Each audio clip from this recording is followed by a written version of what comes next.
So let's equate that back to Carlos, right? Because in this stretch, we've had Yannick out on suspension, right? And Carlos kind of alluded to the fact that he had this pressure of like, this is an opportunity to get to number one, which by winning, he is now number one in the world. Race, sorry. In the race. But ultimately, when he kind of resigned himself to being like, I just need to enjoy playing tennis, which is what he kind of said before the finals. What are we seeing from Carlos, and what is that going to do moving into this clay season? You think this confidence that this win builds? I say all of this knowing that Carlos is already in like 3 years better than I ever have been. So my criticisms should be taken with a grain of salt, but it's just what I'm seeing with how good he is, right? So I'm doing the thing where I'm judging him against his own shadow, which is it's just what you have to do. We just have to be rational about it, I think. To me, this year and at the end of last year, kind of post Wimbledon, it's when someone's been able to stay with him, right? And he's a great front runner. Like when he gets confident and he feels like he's hitting every shot, it reminds me of Roger. I knew going into that matchup, I had to stay with him, right? Like I knew if I got broken in the first couple of games, that all of a sudden he opens up and the court looks, 20% bigger to him. If you can just hang, right? Like hang there. He had points where he was looking at his box and it looked like it was not decisive. It was like he was looking for and searching for answers. Carlos, he flipped that shit on its head in Monte Carlo. Lost the first set 3 times. By the way, Arthur Fils, I think he was the second best player at Monte Carlo last week. Wow. He lost to Carlos in the quarters, but he looked unbelievable. He is going to make some noise this clay court season, and Paris is going to lose their minds for him. But Carlos, he looked, I said early in the week, after he got a rough first round draw against Cerundolo, who can play and can create a little speed on the forehand enough to like make it uncomfortable, lose the first set 6-3. Imagine coming off the loss. You saw the scoreline. Yeah. Imagine coming off the loss to Goffin, hearing the little chirps, losing the first set. And I guess my overall point here is if we're going to have the criticisms, let's also still give them credit when they do something good and not just have that be a baseline, right? Goes 1-0.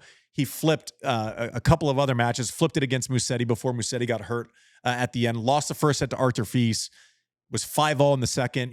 That could be 3 minutes away from exiting, and it didn't, contrary to like maybe the US hardcourt swing and the match against Novak in Australia, didn't seem like he was searching for answers. His come-ons had a little bit more force to them, right? He was able to pull back. First set against Musetti, he was missing everything. He was missing everything. He pulled back. He made Musetti beat him. I think we saw a little bit of a level up from Carlos when presented with friction last week. And I think that's going to serve him amazingly well. If he figures that out, it's like that Novak thing, right? Where I can hang, shrink the court, not make errors. Let's see if you can beat yourself and hang on. As nervous as Carlos feels, I promise you his opponents feel more nervous because he can bring so much more to the table. And once he gives himself enough of that credit, it's going to be dangerous. And I saw him gaining on that in Monte Carlo this week in a big way. Can I ask you, just let me filibuster on a few things real quick. One of them, can we all agree it's kind of nice to have a Masters event that only spans 1 week? God. I did not hear a lot of people. I did not hear a lot of people saying, "Boy, this Monte Carlo event's fun," but you know what would make it really better? Maybe 5 or 6 extra days. That would really bake in some downtime. I think that's what we really need. Number 2, I just want to go back to what you were saying before. I mean, look, if you said Carlos Alcaraz is not performing at his customary level, he's not meeting the bar he set. That's just math. I think what I'm talking about, though, is, he needs a coaching change. He's smiling too much. Is this a slump? I mean, I think you're right to go back to what you said before, because I think it's an important point. Look, we're not saying people are immune to sort of criticism. They're immune to sort of statistics that are unfavorable. I mean, saying that Carlos Alcaraz at Masters 1000s level is not bringing a big 4 level of intensity, that's just math. I mean, that's just fact-based. To me, what I take issue with are these sort of sweeping criticisms about a 21-year-old with 4 majors. I just want to go back to him on clay, because someone asked me this, and I didn't have a great answer, and I know that you will. You watch Nadal, and it's pretty obvious, even to a casual fan. You look at his spins, you look at what he's doing with his serves, you look at the lefty game. It's pretty obvious why clay goes so well with his tennis. What does clay do to Carlos, and why is he? What sort of Explain the marriage of him and the surface.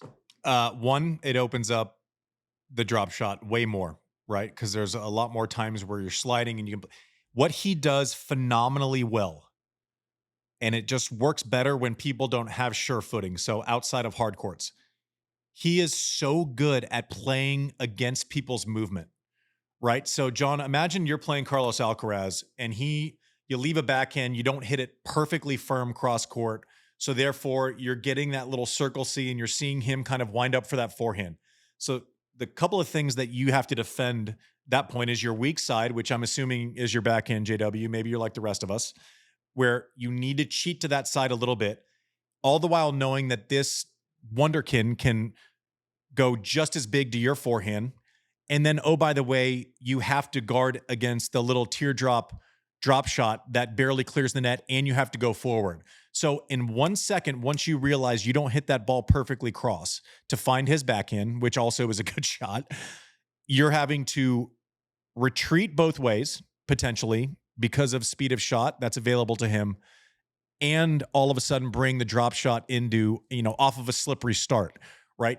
Carlos is so good. Once he gets you kind of pulled, he can pull that drop shot out, and you're playing against your movement and trying to get forward. I think that is the biggest thing when you see him on grass and clay right now versus hard, where I think he's still one of the best in the world on any surface that you put him on. You could put him on a pool table, you could put him out on an ice skating rink, and he'd still be one of the best in the world. When his fluency of movement and his creativity can expose your movement and make you have to move against the grain constantly, does two things. One, you're on ice skates, but you're not getting a clean shot on the ball. You can't bully him. And from a kind of fluttering ball or something that's not firmly hit, he can create as much speed as anyone in the world. Now, the flip side of that is Sinner, who's almost like an algorithm, right? You feel like you're watching a ball machine drill where he's going speed both sides, but he wants that clarity of step, right? He wants to be firm each time that he hits the ball. When you kind of add a little bit of, uncertainty beneath your feet, that actually affects him negatively. So his ability to move and his ability to play against his opponent's movement is like the biggest mind fuck if you're playing him. It makes more sense to him under his feet because he's so gifted athletically, and I think it just screws people because you're having to guard against 4 different options all the time, over the course of 3 hours or even 5 hours if it's 3 out of 5.